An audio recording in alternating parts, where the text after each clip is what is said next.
Good morning, everybody, and welcome to Emsi Webinars. We're really excited to have you with us today. Thank you for joining us. Today is going to be very interesting. We're going to be talking about a powerful way to understand and respond to the impact, obviously, of the crisis in your local economy. We have with us today Will Cookson, who is the Director of Economic Development for Emsi, and Martyn Gerard, who is the Account Director for Emsi. We do have the opportunity, hopefully at the end, to have questions. So if you would like to put your questions in the control panel, we will get back to those, as I said, at the end. So without any further ado, I'd like to hand over to Martyn. Hi, Martyn. Hi, Debbie. This is Will, as I'm sure you know.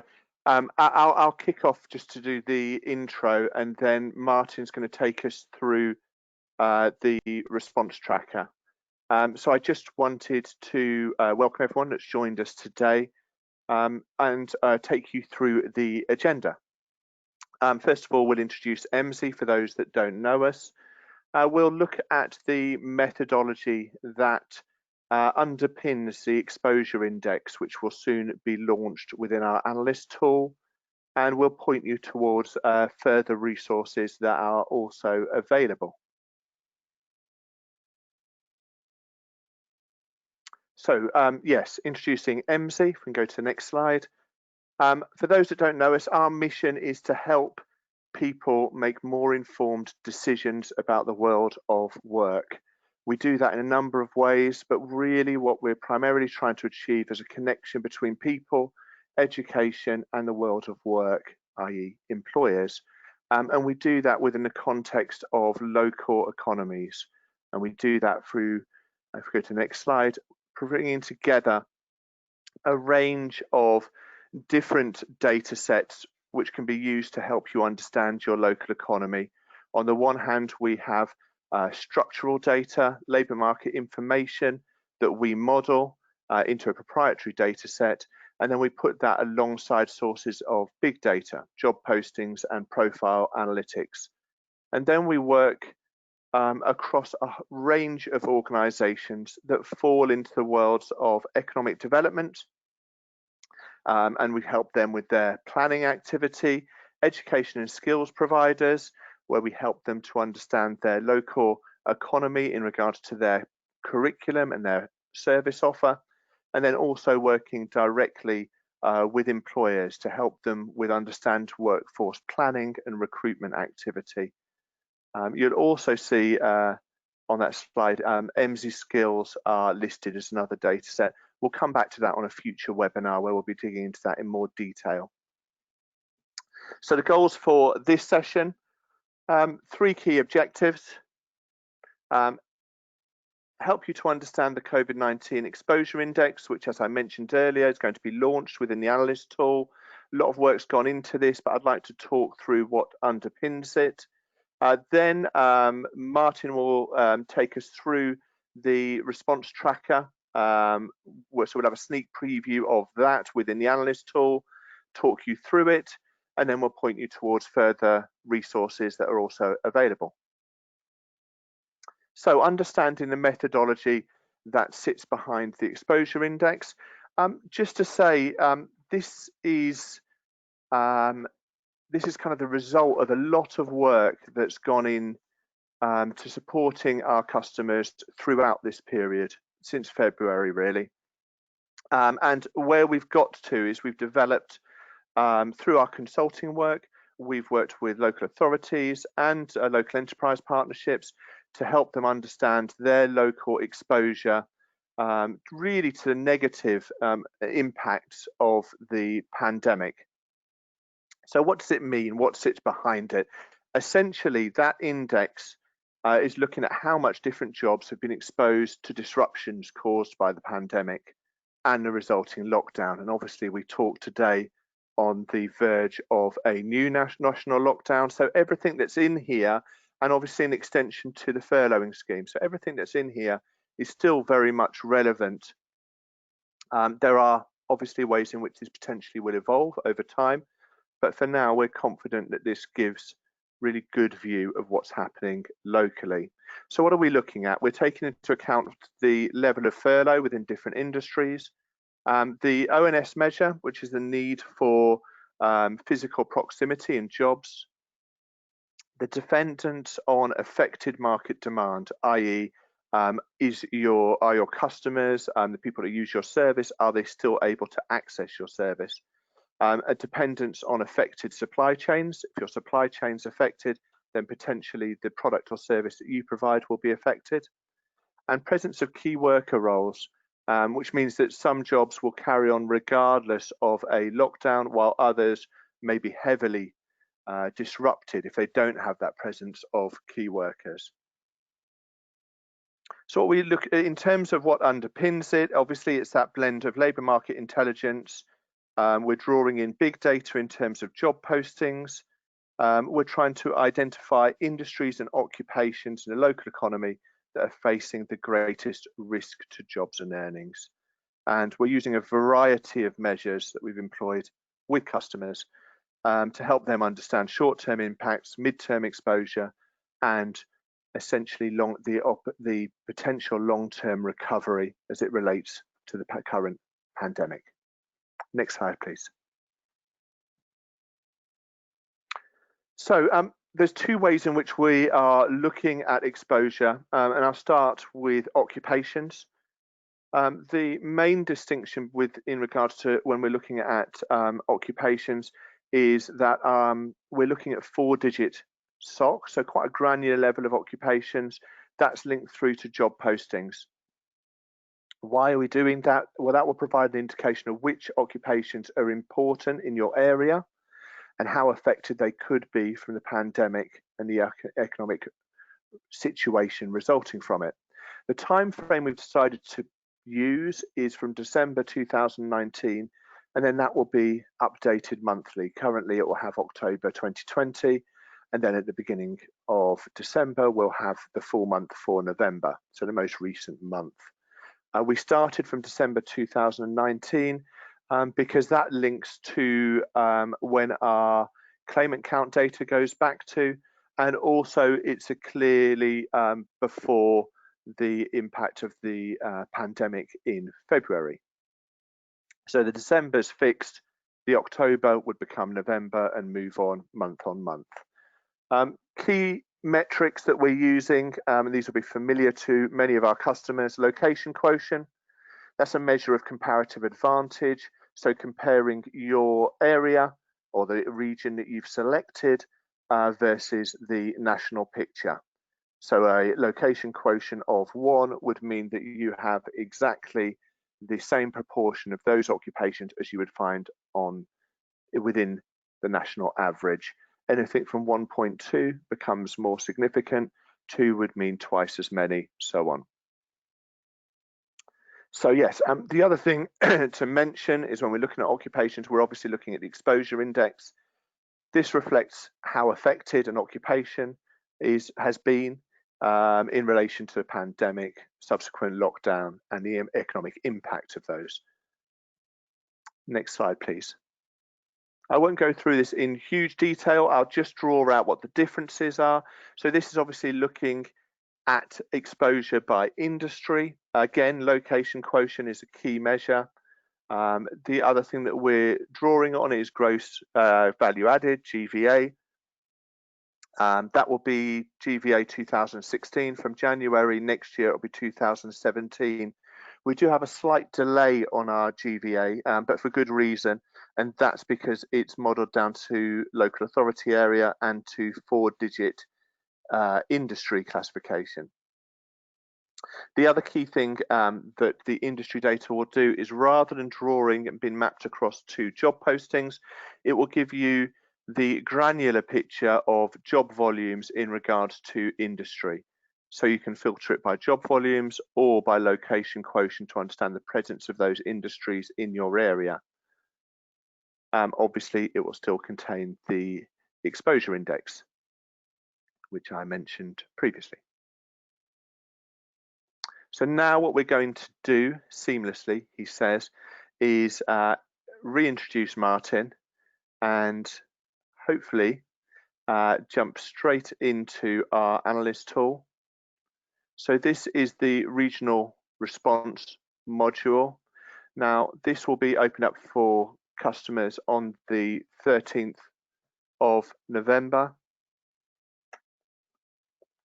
Currently, as you go in, you'll see that there are two reports, Regional Response Tool and the Response Tracker. We have been through the Regional Response Tool previously. All of our ambitions are for the Response Tracker to replace the Regional Response Tool. There's a good reason for that, and I'll spend a second on it, but if anyone's got further questions about it, do raise those. But essentially, the challenge with the Regional Response Tool was in regards to the fact that it didn't really give a context in regards to the wider claimant count. It focused in on job seekers allowance claimants, partly because job seekers allowance claimants can be or could potentially be mapped across to 4-digit occupations. That isn't captured for the wider claimants. So the challenge there was that the data that we were getting in regards to those occupation classifications, in regards to job seekers allowance, wasn't giving us an accurate enough view that we were confident in. Therefore, we've moved to use a different approach. And also in any area, job seekers allowance claimants were probably about 10 to 15% of the total number of claimants. And with claimant numbers increasing in the way they are, our concern was that we were focusing in on just one proportion of unemployed people in an area. So yes, obviously we're in the analyst tool now. We can select the response tracker module or report.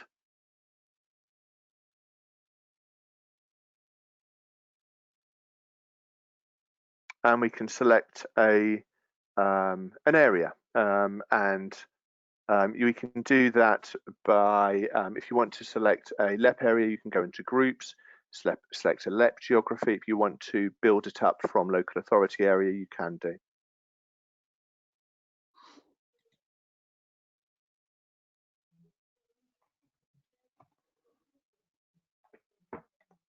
So yeah, thanks, Will. So yes, I've just run the response tracker based on a sample region, for example, the Liverpool City region there, and the resulting response tracker report gives you 4 different visualizations, a couple of different trend charts, a table by occupations, and then a table by industry. So starting off with at the top here was some of the trends. You've got some headline trends referring to the number of active job postings. So these are the total job postings active from month to month. You've also got the newly emerging job postings, the postings that have been posted during a particular time period. So the newly emerging posting activity. And then also for context, the full claimant count. If you click on any of these, it then gives you the more detailed view, for example, of the new job postings there. The data here, as Will said, starts in December 2019 and then moves forward month by month. And you can see the related numbers as you hover over the chart. Same for all the other ones. Claimant count, for example, you can see there that total claimant count is almost doubled in that particular region between sort of March and May. So that's the introductory metrics there. As you scroll down, you've then got a representation of posting change over the time period, so the net change between December 2019 and October 2020, which is the latest month or complete month of data that we have. So it's looking at the job titles, so the highest and lowest in some respects, so the two ends of the scale. So increases and decreases in job postings by job title. So you can see there increasing postings by volume. You've got things like HGV, drivers, home care, social workers. If you hover over any of the bars, you can see the actual numbers related. So as I say, that's the net change or net difference between December 2019 and October 20. So this side of the bar chart highlights the sort of noticeable increases, whereas on this side it's highlighting some of the notable decreases. So there you can see notable decreases in staff nurses, credit managers, and just to say that these are detailed job titles. So obviously not all nurses are decreasing. This is a particular type of nurse within the nurse's occupation. So that's the headlines there by the job titles. Beneath that, we've then got a couple of tables, so relating to the exposure index and location quotient that Will mentioned earlier. So first table is occupations by postings. The one underneath it is industries by location quotient and exposure index as well. So looking first at the occupations. So you can see there at the moment this table is ranked by the number of job postings in the latest period. So that's looking at October 2020, for example. So you can see the number of nurses, the change in postings over the total time period, so the net difference, the location quotient, as we mentioned before, looking at the relative concentration of employment for that occupation in that particular region. And then the exposure index, you can also hover over the question mark there to get a bit more of a summary, but the exposure index is then showing the extent to which a particular occupation may be impacted or exposed to the effects of COVID-19, where 1 is a relatively low number. So in this case, nurses, care workers are going to be relatively less impacted in the economic terms, whereas a higher number, something closer to 100, those occupations will be impacted by the COVID-19 situation according to the different criteria that we highlighted. So for example, furloughing activity or the impact of physical distancing and so on. So that's the occupations table there. And the main thing to observe there is looking at things in tandem. So looking at the exposure index in tandem with the location quotient. So can you make inferences about the fact that with a high concentration, so in other words, an occupation is important to your region, if that's then also showing a high index score, so higher exposure to COVID, it may therefore be more of a problem in your region as compared to another one if there are concentrations of that occupation or industry in your region.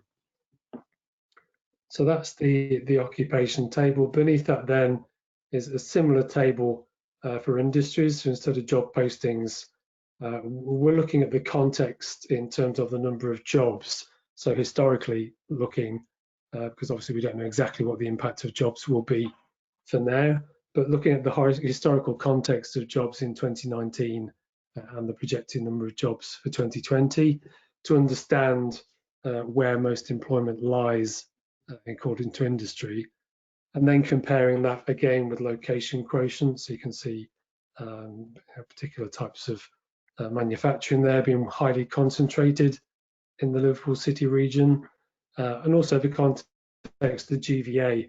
So what value that particular industry has in terms of GVA in the region, and then combining that with the exposure index as well to see the extent to which COVID-19 may impact on that industry.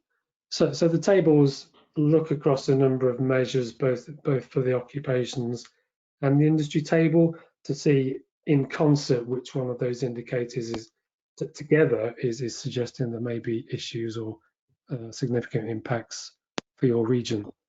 So just to summarize the response tracker, it's highlighting 4 particular pieces of information, the 2 tables and the metrics. There will be, for anybody who's a customer of the analyst tool, there will be the opportunity then to dig into some of the job postings, for example, in more detail in other reports of the tool.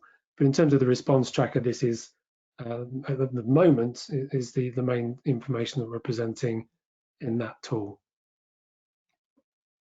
Thanks, Martin. That's really helpful. Just to say that obviously the table that we've looked at is interactive, and you can filter, for example, by exposure index to find out specifically which industries or occupations are have the highest risk of exposure. So it's, yeah, I mean, yeah, you're doing that now as we talk, but it's important that just wanted people to realise it's not static. You can filter by location quotient, filter by exposure index. Really, we see those as being key to understanding local challenges.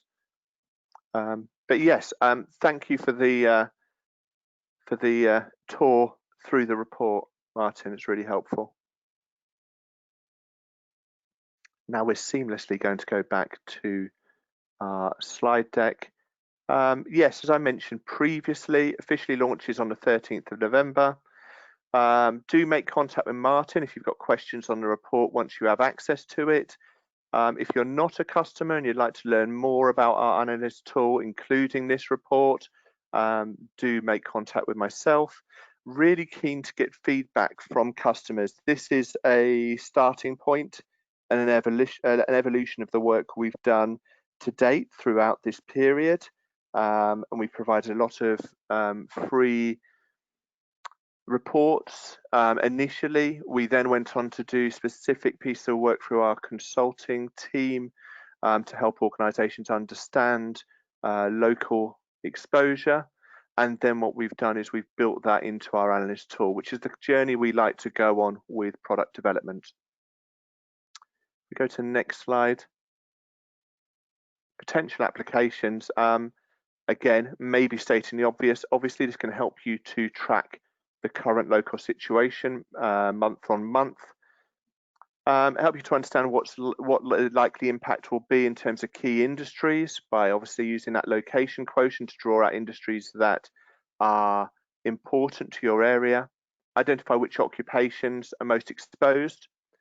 Look at recruitment and how unemployment are changing over time using those trends that we highlighted around job postings and new job postings and obviously claimant count.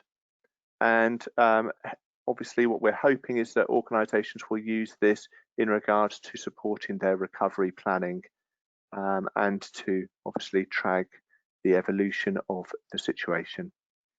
Ultimately, we think it's a powerful evidence base that could be used. So I'm just going to check to see whether we've got any questions. Thanks for that, Will. No, we have no questions at the moment. I'm sure if you come up with some certain things they want to ask, they can always email you later afterwards. So thanks. Of course. Thanks, Debbie. Further resources. Just wanted to make people aware on the next slide. Just wanted to say that outside of the tool, we also have tried and tested reporting or reports that can be developed through our consultancy team, essentially using much of the same data that we've used at today, but probably providing, well, it is providing maybe more context that sits around the data and really honing in on short-term impacts using job postings, which specific jobs have been affected, medium-term exposure, understanding impact of rising unemployment, furloughing scheme, and then a focus in on long-term recovery, which is really about understanding disruption in regards to the measures that have been put in place to deal with the pandemic and identifying which jobs and industries are likely to be the most and least disrupted. We do have a website for that. There's a web link there which goes into more detail, or do reach out if you'd like to find out more about that. And yes, what else do we have? Interesting articles on our blog. We continue to look at unemployment and to analyse the claimant count data as that comes in the middle of the month.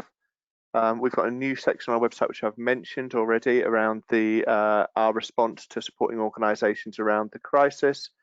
And do sign up if you haven't for our economic development newsletter for regular updates in regards to product developments, but also other interesting information. Will, I just have a question, if you don't mind. Oh, brilliant. No, I don't. One of our delegates has asked, although we don't know when COVID-19 will end, there is talk about it ending spring next year. What role do you think the tracker could play in post-COVID-19 scenario that would mean any investment in it would endure beyond COVID? Really good question. Yeah, absolutely. I'll get the crystal ball out and I'll gaze into the future. No, all joking aside, we see this as a starting point.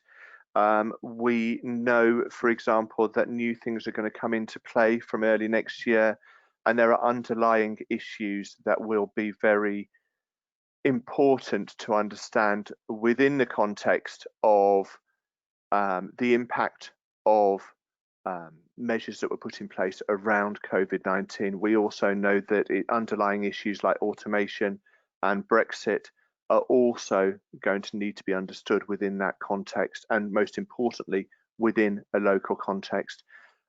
I imagine that the response tracker will look very different as the situation evolves. At present, we still have a furloughing scheme. When a furloughing scheme comes to an end, obviously it's been extended, then I'd imagine that our analysis will want to take that into account as well.